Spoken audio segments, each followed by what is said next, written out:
I'm here today with a close friend, ally, Dave Bishop. He's one of the most prominent, experienced Agile practitioners in the Northwest.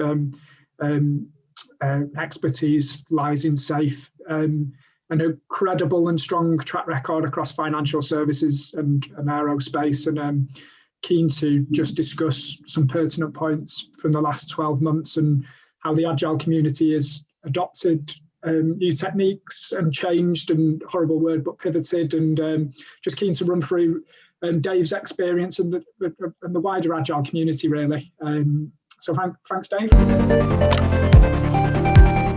I mean, it's a really interesting start point, Alan. I mean, I think in the Agile space, we probably felt it more than everybody else. And, you know, I don't say that because I think we're particularly special or interested, but I say that we're the ones who probably for the last 10 years before this had been telling customers, clients, businesses we work with, face-to-face is our preferred method of communication. We need to co-locate the teams, get them stood up. All of a sudden, you've got really, really confused clients looking at you like, well, hold on, can this work anymore? Because you've told us, and, you know, in many cases, they'd spent fairly big budgets on, you know, bringing everybody together for 2 days to plan, anything like that. And all of a sudden, it's like, well, what are we going to do? And I think, you know, one of the benefits of the Agile approach is, you know, we're used to kind of pivoting and changing our approaches anyway. You know, personally, I don't think the face-to-face thing will ever go away. And it's still my strong preference today to be back in a room, you know, when it's safe for my teams, loads of whiteboards, Post-its, I'll be back in my element. But it was interesting to kind of start looking at what other people had been doing. So, you know, I knew Spotify have been using remote teams since way before this. I know WordPress do a lot of this kind of remote development. So I started talking to a few contacts there. You know, what were they using? They introduced me to new tools like Miro. And again, you know, fantastic stuff I'd never heard of and never used. That really sort of help those teams collaborate. I think that the biggest thing that most of us seem to have noticed is, especially in that really sticky first couple of months, Ali, you know, our teams had almost moved from being highly collaborative teams who were working on, you know, bits and pieces together, user stories, you know, lots of breakouts, activity. They'd become more kind of highly communicative teams, you know, in the sense of actually they were talking a lot, but they weren't necessarily doing a lot of work together. And that kind of manifested in a lot of strange ways. So, you know, when you think back to Don Reiserstein's principles of product development flow, you know, you could almost spot the rules you were breaking or being forced to break. You know, B17 immediately came to mind, where you'd see people would work a ticket as far as they could take it, stop because they couldn't get hold of whoever they would have normally just tapped on the shoulder and took to a coffee, and then they'd peel a new pickup. So peel a new ticket off the backlog. And what did that end up? You know, you ended up at the end of sprints, there's loads of kind of half done work, but there's nothing you can actually say is done and complete and ready. So kind of very, very interesting in terms of, you know, trying to keep the same behaviors, but in a very, very different, strange world.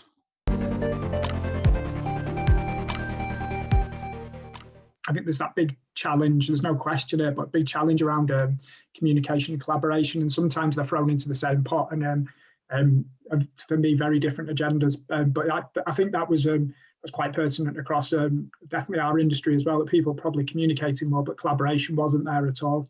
I suppose in response, I'd be interested to sort of understand how did the Agile community evolve and overcome that challenge. I think it's probably a really interesting question. Yeah, and it's probably not so dissimilar to your industry either, Al. You know, I think the core fundamentals, what we both do is all about people, isn't it? Yeah, actually boil it down. Yeah, maybe there's an element of we're slightly more commoditized in your world than in mine, but, you know, maybe not always the case. So, you know, I think it was a lot of sort of thinking about what made the core fundamentals work in the first place. You know, so why was the face-to-face seen as better? And then understanding, you know, it was almost taking that old school lean look at your process. Well, actually, if the issues and the bottlenecks were now being caused by a team not being together, people not having that. What could you do as a coach or a scrum master or a PO to support those teams to have those conversations? Lots of people started doing interesting things, twice daily stand-ups. Other people were having more sociable, either drinks on a Friday night. A few of my teams were doing kind of getting together for a tea break at 2, so kind of replicating all that stuff they would have been doing in the factory together, but much more remotely, and having some of those conversations. I mean, you probably got it the same way I did, Al, in terms of oftentimes, especially at the start, I felt as if I was having to have 3 or 4 Skype or Zoom remote sessions to get to an answer where it probably would have took me 15 minutes if I've been somewhere. So, trying to really open up those channels. I mean, one of my teams, the guys at Vantage, hey boys, they've been fantastic in terms of, for a part of the day, they'll just open up a comms channel and all sit on it. They're all coding, but just to have that kind of, if they want to do a bit of pairing or chat, they can do that rather than kind of sitting there just in a box writing code, which is actually exactly the kind of thing we've spent a lot of time trying to stop them from doing. Yeah.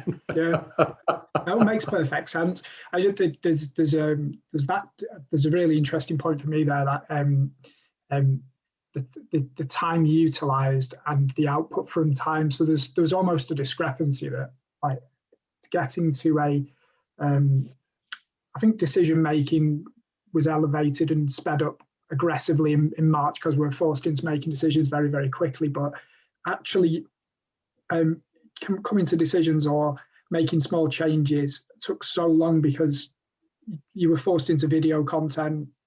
You were spending an hour, you'd booked an hour out. People were fatigued from spending so much time in video. And actually, could we not just go and grab someone and say, well, how do we overcome this challenge? It's sometimes a lot easier whilst just making a coffee than in a forced environment as well, if that makes sense. So, it's almost that thing, Ali, joining up those dots you're not even thinking about. How many times have you done it? You've been somewhere and you've randomly come across somebody and they actually, I do need to speak to them about this. Or actually, they'll tell you something. You think, I really, really needed to know that.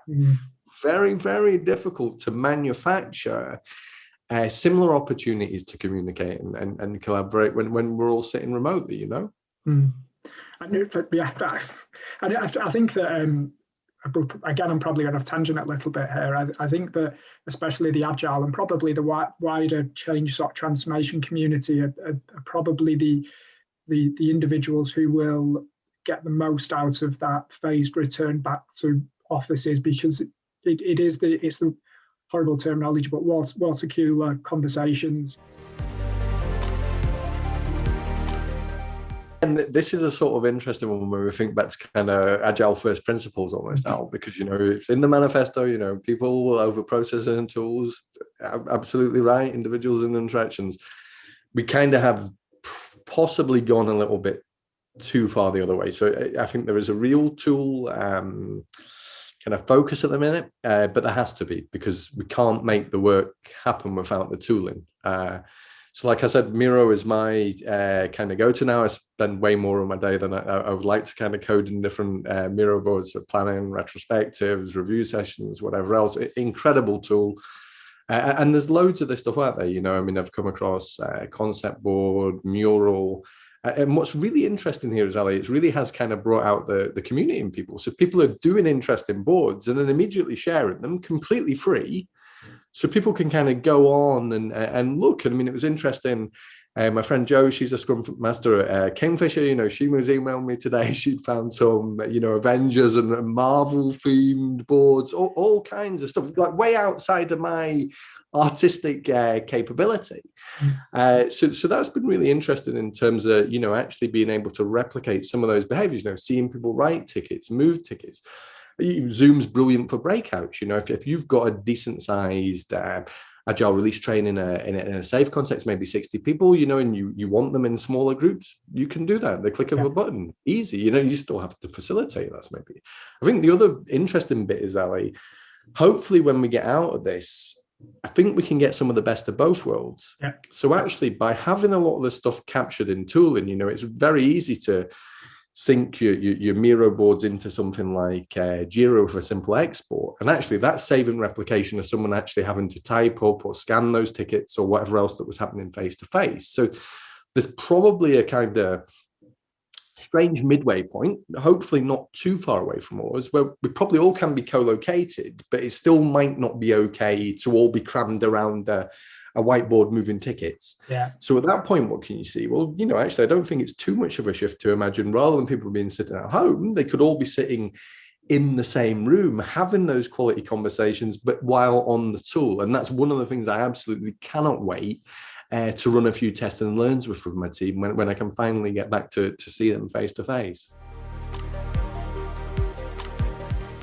I mean, hopefully it's a lesson I think most of us would have had, at least tacitly in the back of our minds at all time, in terms of, there isn't a prescriptive answer to anything. We might always have preferences, we might always have individual approaches, but at the end of the day, Ali, we have to remember what we're doing. We're kind of back to first principles, almost basics. A lot of people talk about Scrum and empiricism, but they're not very empirical in their process of actually inspecting what they're doing. So I think we've had to think back to that kind of idea of, falsification with science. I can never prove what's true. I can only disprove. And actually, if one piece of evidence suggests that my hypothesis was wrong, it is wrong and I have to adjust it. So I think we have to really think back to those almost brilliant basics and remember everything we do with our teams and everything we do with the great companies and clients we work with is all a set of hypothesis tests. Find what works, discard what doesn't, adjust it a little bit, have a play. Incredibly easy to say, incredibly difficult to do. Yeah. But I think as a community and hopefully as an individual involved in it myself, I have demonstrated, the ability to do that and the want to do it. And actually, it's kind of made me think back to other times, maybe earlier on, in terms of, well, was I really taking that real hypothesis test and approach in the past? Or was I reverting to things that I'd just done before because maybe I'd always done them? Yeah.